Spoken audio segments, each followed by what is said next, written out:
नमस्कार दोस्तों, स्वागत है आपका हमारे यूट्यूब चैनल में। हम यहाँ पे बात करने वाले हैं हिंदी साहित्य इतिहास लेखन की। इतिहास लेखन यानी कब से हिंदी साहित्य के इतिहास लेखन का प्रारंभ किया गया। जैसे कि हम सुन रहे हैं कि हिंदी साहित्य के इतिहास लेखन में होता क्या है, जो भी भाषा है उसका जब से प्रारंभ हुआ और तब से उस परंपरा में, उस भाषा में कौन कौन से कवि आए, कौन कौन सी कालक्रम की परिस्थितियां रही जिन परिस्थितियों के आधार पर रचना लिखी गई, और जो भी रचनाएं हैं उन सभी का एक विस्तृत विवेचन करते हुए क्रमबद्ध व्यवस्था, यह कहलाती है हिंदी साहित्य के इतिहास लेखन, यानी साहित्य का इतिहास लेखन। हिंदी साहित्य का इतिहास लेखन जो है वह हम मानते हैं 7वीं शताब्दी से जो रचनाएं प्रारंभ हुए उनको रख करके और वर्तमान समय तक की स्थितियों परिस्थितियों को अभिभूत किया गया। तो इस परंपरा में जब हम बात करेंगे तो साहित्य तो लिखा जा रहा था अपभ्रंश भाषा के सबसे मुख्य रूप 7वीं शताब्दी के आसपास से, और 10वीं शताब्दी जब से हिंदी भाषा का हम प्रारंभ मानते हैं। लेकिन जब हिंदी साहित्य का इतिहास लिखा गया, लेकिन उसका हिंदी साहित्य लिखा गया, लेकिन उसका इतिहास कब लिखा गया? सबसे आधुनिक इतिहास जो लिखा गया वह 1839। लेकिन इसके पहले भी हम कुछ पृष्ठभूमियां मान सकते हैं जिनका कहीं न कहीं संदेश उद्देश्य रहा, जो 1839 में फलीभूत हुआ। और उस प्रक्रम में अगर हम बात करें तो कुछ वार्ता साहित्य रहे। जैसे हमने आपको बताया कि भक्तमाल एक रचना है जहां पर 200 कवियों का जीवन वृत्त वर्णित है। एक रचना हम जानते हैं कि वह कौन सी है, वह रचना जो विठलनाथ गोकुलनाथ जी के द्वारा लिखी गई 84 वैष्णवन की वार्ता और 252 वैष्णवन की वार्ता। तो वहां पर भी कवियों का जीवन परिचय, उल्लेख, रचनाओं की चर्चा, उनके द्वारा किस प्रकार के काव्य शास्त्रीय परंपरा का प्रभाव क्षेत्र रहा, वह सभी। तो इस प्रक्रम में हम बात करेंगे हिंदी साहित्य के इतिहास लेखन की। सबसे पहला जो हिंदी साहित्य का इतिहास लेखन है वो किसके द्वारा? तो गार्सन तासी जी के द्वारा लिखा गया 1839। दूसरा जो इसका भाग प्रकाशित हुआ वह 1847, यानी कितने भागों में? 2 भागों में उसका नाम आया। फ्रेंच भाषा थी, भाषा कौन सी है? फ्रेंच भाषा में यह हिंदी साहित्य का इतिहास लिखा गया। स्क्वायर द लॉ लिटरेचर एंडोई हिंदुस्तानी के नाम से हम इसे जानते हैं। जैसे ही ये 1872 में दूसरा संस्करण इसका प्रकाशित हुआ, इस साहित्य को 3 भागों में बांट दिया गया। और एक और बात कि हिंदुई साहित्य के इतिहास के नाम से 1952 के आसपास में लक्ष्मी सागर वार्ष्णेय जी ने इसका नाम इस रचना का अनुवाद भी किया। तो ये तथ्य यहाँ से बनते हैं। अगले साहित्य की बात करते हैं मौलवी करीमुद्दीन जी के द्वारा, जो कि 1848 माना जाता है। और इस रचना में तबका तशुआ में अहा में जो लिखा गया हिंदी साहित्य का इतिहास, तज़किरा हिंदी, इस प्रकार से इस साहित्य को हम जानते हैं, जो कि कहीं ना कहीं उर्दू शैली या फारसी भाषा में लिखा गया होगा, तो इसको हम जान सकते हैं। तीसरा जो सबसे महत्वपूर्ण बिंदु बनता है, कई बार डीएसएसपी, टीएनेट, जेआरएफ सभी परीक्षाओं में आ चुका है, कि हिंदी भाषा में लिखा हुआ हिंदी साहित्य का सबसे पहला इतिहास। तो उस प्रक्रम में, उस परंपरा में जो नाम आता है वो महेश दत्त शुक्ल जी का, जो कि नवल किशोर प्रेस लखनऊ के द्वारा प्रकाशित हुआ, और नाम है हिंदी काव्य संग्रह। प्रकाशन वर्ष है 1873। तो जब प्रश्न आएगा कि हिंदी साहित्य का सबसे पहला इतिहास, तब हम गार्सन तासी जी का नाम लेंगे, और ग्रंथ स्क्वायर द लॉ लिटरेचर एंडोई हिंदुस्तानी। लेकिन जैसे ही ये नाम हिंदी जोड़ करके कहा जाएगा कि हिंदी भाषा में लिखा गया, तब तो महेश दत्त शुक्ल जी का नाम ही रखना पड़ेगा। फिर हम देखते हैं शिव सिंह सेंगर जी का हिंदी साहित्य का इतिहास, और यह जो ग्रंथ है वह लिखा गया 1883, यानी शिव सिंह सरोज जी के नाम से। यहाँ पर भी कहीं ना कहीं 932 कवियों के वर्णन किए गए, और उसमें उर्दू और हिंदी के मिश्रित कवियों का नाम रखा गया, क्योंकि 1800 ईस्वी जो आई वहां फोर्ट विलियम कॉलेज की स्थापना हो चुकी थी, और भाषा का जो परिवेश क्षेत्र था वह 1800 से 1850 तक का जो था वह कहीं न कहीं हिंदुस्तानी भाषा थी, जो कि हिंदी और उर्दू का मेल थी। 1850 से 1900 तक यह भाषा अलग अलग होने में समय लगा, और सरस्वती पत्रिका के माध्यम से इसका संस्कार कर दिया गया। जॉर्ज ग्रियर्सन जी ने भी एक हिंदी साहित्य का इतिहास लिखा, बहुत अच्छा इतिहास है। कहीं न कहीं उन्होंने एक नई परंपरा, नए वर्चस्व को एक जो दिशा प्रदान करने का जो काम किया वो किया, the modern vernacular literature of Hindustan, जो कि लिखा गया अंग्रेजी भाषा में कालानुक्रम पद्धति में। हम आपको हिंदी साहित्य के इतिहास लेखन की विधियां बता चुके हैं, वहां से आप इसको देख सकते हैं। और यह एशियाटिक सोसाइटी ऑफ बंगाल नामक पत्रिका में छपा, जिसका किशोरीलाल गोस्वामी जी ने अनुवाद भी किया। किशोरीदास वाजपेयी, थोड़ा सा हाँ तो आप देख लीजिएगा, किशोरीलाल जी ने उसका अनुवाद किया और वह रचना 1955 के आसपास में प्रकाशित हुई, जो कि हिंदी भाषा में। अगला जो ग्रंथ था मिस्टर बंधु जी का था। इस कार्य में 4596 कवियों का वर्णन करने वाले लगभग 5000 कवि कहे जाते हैं। एक एक विस्तृत विवेचन 19 कवियों का उन्होंने सिर्फ आदिकाल के अंतर्गत वर्णन किया। तो इस प्रकार से हम देखें तो रचना संग्रह जो था या कवियों के नाम जो थे उनके द्वारा सबसे अधिक उल्लिखित किए गए, और इसमें नाम आता है श्याम बिहारी मिश्र, सुखदेव बिहारी मिश्र, गणेश बिहारी मिश्र जी के नाम, जो कि तीनों ही भाई भाई थे, सहोदर थे। 3 भाग का प्रकाशन 1913 में हो गया और चौथा भाग जो था वह 1934 में प्रकाशित हुआ, और इसमें हिंदी साहित्य को 5 भागों में, कहीं कहीं 8 भागों में मिलता है, यहाँ पर विभाजित किया गया। जब हम नामकरण और विभाजन की बात करेंगे तब इसकी भी चर्चा परिचर्चा आपको उपलब्ध कराएंगे। जी हाँ मित्रों, और हम देखते हैं मिश्र बंधु विनोद के बाद शुक्ल जी का इतिहास विधेयवादी पद्धति में लिखा गया हिंदी शब्द सागर की भूमिका में, और सबसे पहले नाम दिया गया हिंदी साहित्य का विकास। जो 3 बिंदु मैंने बोले हैं वो तीनों ही पूछे जाते हैं कि किसकी भूमिका में छपा, हिंदी शब्द सागर की भूमिका, और हिंदी साहित्य के विकास नाम से पहले छपा, फिर इसे स्वतंत्र पुस्तक के रूप में जब नाम दिया गया तो बदल करके हिंदी साहित्य का इतिहास रख दिया गया, जो कि मील का पत्थर है। 29 के बाद कोई भी ऐसा साहित्य नहीं लिखा गया जिस पर शुक्ल जी के इतिहास की छाप न पड़ी हो। बात करेंगे हम अगले रामकुमार वर्मा जी के हिंदी साहित्य के इतिहास। 700 से 1693 693 से 1693 तक की जो रचना धर्मिता थी उसका वर्णन इसके अंतर्गत किया गया।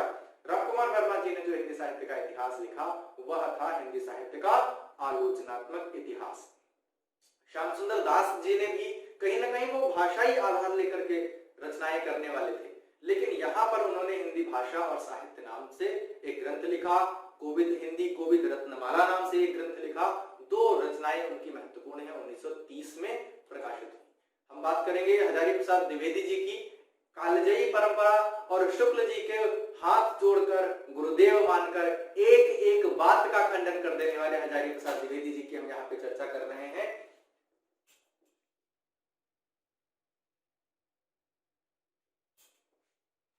जी हाँ, यहाँ पे हम चर्चा कर रहे हैं। और 3 ग्रंथ लिखे गए हिंदी साहित्य की भूमिका 1940, हिंदी साहित्य का आदिकाल 1952, हिंदी साहित्य का उद्भव और विकास नाम से 1955। तो 3 ये ग्रंथ है, तीनों ही महत्वपूर्ण है। धीरेन्द्र वर्मा जी ने हिंदी साहित्य का हिंदी साहित्य नाम से एक रचना लिखी, ये कहीं ना कहीं महत्वपूर्ण है और पूछी जाती है। फिर हम बात करेंगे गणपति चंद्र गुप्त। जैसा कि हम आपको जब विधियां के बारे में बात कर रहे थे तो एक नई विधि का प्रयोग किया गया, 3 भागों में इसको बांटा गया, और जब हम विभाजन की बात करेंगे तो एक एक बिंदु पर चर्चा करेंगे। हिंदी साहित्य का वैज्ञानिक इतिहास 1965। नगेंद्र जी का हिंदी साहित्य का इतिहास।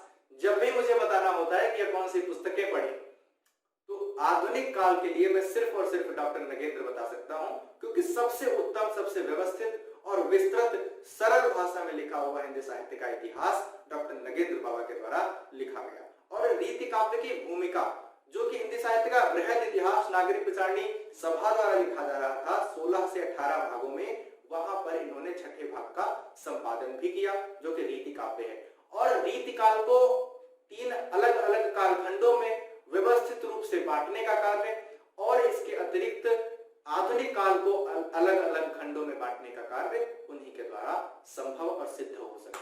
सबसे इसके बाद हम बात करेंगे भोलानाथ तिवारी जी, जिनको हम भाषा विज्ञानी के रूप में भी मानते हैं, हिंदी साहित्य नाम से इतिहास लिखते हैं। विश्वनाथ प्रसाद मिश्र जी का भी हिंदी साहित्य का इतिहास है, हिंदी साहित्य का अतीत नाम से वो महत्वपूर्ण साहित्य का इतिहास लिखते हैं, 2 भागों में प्रकाशित हुआ। परशुराम चतुर्वेदी जी भी कहीं न कहीं उत्तरी भारत की संत परंपरा का बखान करते हुए एक नए संदर्भ में प्रस्तुत हिंदी साहित्य का इतिहास लिखते हैं। हम बात करेंगे अगला प्रभुदयाल मीतर। मित्रों, कई बार प्रश्न पूछा गया, चैतन्य संप्रदाय जो कि चैतन्य महाप्रभु जी के द्वारा चलाया गया, और उससे संबंधित जो तत्कालीन संत परंपरा थी, कहीं ना कहीं उनके विचार उपदेश थे, उनको समाहित करते हुए एक ग्रंथ लिखा, यह यहाँ पे आपके सामने उपस्थित है। नलिन विलोचन शर्मा जी जो 1950 के बाद में साहित्य लिखे गए, उस जो उनकी प्रतिष्ठा हुई या नवीनीकरण हुआ या नई चेतना का प्रभाव क्षेत्र उसमें रखा गया, कुछ नए अर्थगांभीर्य प्रस्तुत किए गए, उस परिप्रेक्ष्य में सबसे महत्वपूर्ण इतिहास है हिंदी साहित्य का इतिहास दर्शन। सिर्फ थोड़े थोड़े नामों में परिवर्तन है, लेकिन अगर हम बार बार पढ़ेंगे तो हमें सारी चीजें बिल्कुल आराम से क्लियर हो जाएंगी। टीकम सिंह तोमर जी कहते हैं कि हिंदी साहित्य का वीर काव्य जो लिखा गया उनके द्वारा लिखा गया, यानी हिंदी वीर काव्य नाम से 1945 में लिखते हैं। अगर हमें कोई भी अच्छी समीक्षा पढ़नी हो तो उस समय हम रामस्वरूप चतुर्वेदी जी की संवेदना और विकास उठाते हैं, यानी हिंदी साहित्य का और संवेदना का इतिहास, जो कि 1986 में लिखा गया। निबंधात्मक कोटि में रचना को लिखा गया, कहीं पर भी कोई हेडिंग, कोई काल विभाजन, किसी भी प्रकार का कोई चैप्टर डिस्क्राइब नहीं किया गया, सिर्फ और सिर्फ उसको एक समीक्षक के रूप में, एक समीक्षा आलोचना के रूप में एक एक पंक्ति, एक एक शब्दशः उन्होंने उसकी बखिया उड़ेलने का काम किया और सभी महत्वपूर्ण तत्वों, कथ्यों को उद्घाटित किया। बात करेंगे हम भगीरथ मिश्र जी की।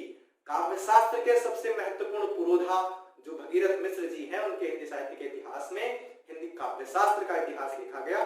पाश्चात्य और भारतीय दोनों ही परंपराओं के एक एक बिंदु को परिभाषित करने का काम उनके द्वारा किया गया। आधुनिक हिंदी साहित्य का जो मैंने आपको बताया, लक्ष्मी सागर वार्ष्णेय जी के द्वारा हिंदुस्तानी का अनुवाद भी किया गया और 1941 में आधुनिक हिंदी साहित्य का इतिहास भी लिखा गया। पद्मलाल पुन्नालाल बख्शी जी को हम जानते हैं समीक्षक, आलोचक के रूप में, जिन्होंने तुलनात्मक आलोचना पर अपना एक छत्र अधिकार रखा, प्रारंभ किया। 1923 में हिंदी साहित्य का विमर्श नाम से रचना लिखते हैं और इस परंपरा में भी अपना कार्यक्षेत्र प्रारंभ करते हैं। अयोध्या सिंह उपाध्याय, जिनको हम प्रिय प्रवास हिंदी के खड़ी बोली का सबसे पहला महाकाव्य लिखने के वाले कवि के रूप में जानते हैं, उन्होंने भी हिंदी साहित्य के इतिहास लेखन में अपना दमखम दिखाया और लिखा हिंदी भाषा और उसके साहित्य का इतिहास। तो कहीं ना कहीं सब साहित्य का इतिहास की ही बात कर रहे थे, लेकिन सबकी रचना धर्मिता अलग है, सबका काल विभाजन, कालखंड का जो उपक्रम है वो बताना अलग है और सभी महत्वपूर्ण है रचना की दृष्टि से। छोटा सा इतिहास है, 150 से 200 पन्ने की किताब है। सभी हिंदी साहित्य की थोड़ी सी भी जानकारी अगर करना चाहते हैं और संक्षिप्त रूप में, तब विश्वनाथ प्रसाद त्रिपाठी जी को बात पढ़ें और हिंदी साहित्य का संक्षिप्त इतिहास देखें। नागरिक विचारणी सभा भी इस कार्य में सबसे वृहद काम करती है और एक एक बिंदु को क्रमशः उद्घाटित करने का काम करती है। जी हाँ, और हिंदी साहित्य के वृहद इतिहास के रूप में उसे लिखा जाता है। नीलाभ जो है वो हिंदी साहित्य का मौखिक इतिहास लिखती हैं, जो कि महत्वपूर्ण है। और रामखिलावन पांडे जी की बात करें तो हिंदी साहित्य का नया इतिहास, आदिकाल को एक नया नाम देने के लिए इनको जाना जाता है। प्रश्न कई बार आता है, तो छोटी छोटी बातें आपको ध्यान रखनी होगी। हिंदी साहित्य का नया इतिहास कहकर उसे संबोधित करते हैं। विजयेंद्र स्नातक जी कहते हैं कि राधा वल्लभ संप्रदाय, सिद्धांत और साहित्य के रूप में वो कहीं ना कहीं कृष्ण परंपरा पर ही अपना क्षेत्र एकाधिकार करते हुए उसके सभी तत्व कथ्य लिखने का प्रयास भी करते हैं। हम कृपा शंकर शुक्ल जी की जब बात करेंगे तब हमें मिलेगा आधुनिक हिंदी साहित्य का इतिहास। नाम कहीं ना कहीं एक और साहित्यकार से भिन्न हो रहा, समरूप हो रहा है, तो आपको थोड़ा सा एहतियात बरतना होगा कि प्रश्न पूछने पर कौन सा विकल्प होना चाहिए या कौन कौन से विकल्प होना चाहिए, सभी के बारे में। नंदेश त्रिपाठी जी भी अपना काम इस क्षेत्र में रखते हैं और 1917 का कविता कौमुदी 2 भागों में प्रकाशित होता है। सूर्यकांत शास्त्री, ये प्रश्न कई बार बनता है, विवेचनात्मक इतिहास किसके द्वारा लिखा गया, तब वहां पे 1930 में लिखने वाले सूर्यकांत शास्त्री जी का नाम हम लेते हैं। नीरजा माधव जी नारीवादी परंपरा का एक और प्रारंभ करती हैं और लिखती हैं हिंदी साहित्य का ओझल नारी इतिहास, यानी कहीं ना कहीं नारियों द्वारा जो साहित्य लिखा गया या कवित्रियों द्वारा जो साहित्य लिखा गया या नारी लेखिकाओं ने, स्त्री लेखिकाओं ने जो साहित्य का प्रस्फुटन किया, उसको सूत्रबद्ध करने का काम नीरजा माधव जी के द्वारा किया गया। सुमन राजे इस परंपरा में बहुत ही महत्वपूर्ण है। 2003 का हिंदी साहित्य का आधा इतिहास लिखने का कार्य करती हैं। मोतीलाल मेनारिया जी भी बहुत अच्छा साहित्य लिखते हैं, राजस्थानी भाषा को केंद्र में रखकर उस परंपरा के क्षेत्र में जो उस परिपाटी के अंतर्गत आता है उस पर अपना कार्य क्षेत्र करते हैं और राजस्थानी पिंगल साहित्य, राजस्थानी भाषा और साहित्य के नाम से रचना लिखते हैं। तो इस प्रकार से हम सभी तथ्य कथ्य आप तक पहुंचा चुके हैं। लाइक करें, शेयर करें, सब्सक्राइब करें हमारे चैनल गुरु चेला एकेडमी, जो कि आपको देगा हिंदी साहित्य से जुड़े हुए सभी तथ्य कथ्य, महत्वपूर्ण जानकारी, NTA net, JRF, TGT, PGT, assistant professor और आरपीएससी यूपीपीएससी जी के द्वारा जो होने वाले असिस्टेंट प्रोफेसर के एग्जाम उन सभी के लिए। तो सभी महत्वपूर्ण जानकारी प्राप्त करने के लिए जुड़े, लाइक करें, सब्सक्राइब करें। फेसबुक, इंस्टाग्राम, व्हाट्सएप, टेलीग्राम, इन सभी से जुड़ने के लिए सामने संपर्क सूत्र आपको दिया जाएगा, वहां से बात करें और सारे लिंक आपको हमारे डिस्क्रिप्शन में चैनल के मिल जाएंगे। जो मित्रों वीडियोस पड़े हुए हैं उनके लिए प्लेलिस्ट को अगर आप देखते हैं तो सारी चीजें आप जान सकते हैं। बहुत बहुत धन्यवाद।